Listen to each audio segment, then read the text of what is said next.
กลุ่มมาจากสิ่งพวงมาอาศัยอยู่ในนครหลวงเสียงดวงตามโศกสตาอดีตเมืองฟ้าใส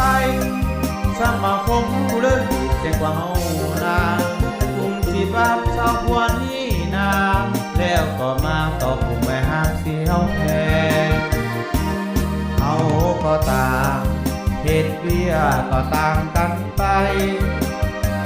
แต่ว่าหัวใจของเฮานั้นเหมือนกัน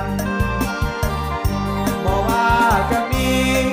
เรื่องน้อยเรื่องใหญ่ปรึกษากันมีเวลาก็พากันสร้างสรรค์กีฬาออกกำลังกายเตะบาแล้วก็ประสานเสียงกลองจังแม่นว่าม้วนกระดองเวลาเฮาได้พอกันงานน้อยงานใหญ่เขาก็ไปพบป่าสร้างสรรค์พวกเขาบ่ปาหินกันหากลุ่มมาจากสิ่งพวงขอฝากเพลงนี้ออกมาจากใจขอไว้พรใจให้ทุกท่านจงได้สุ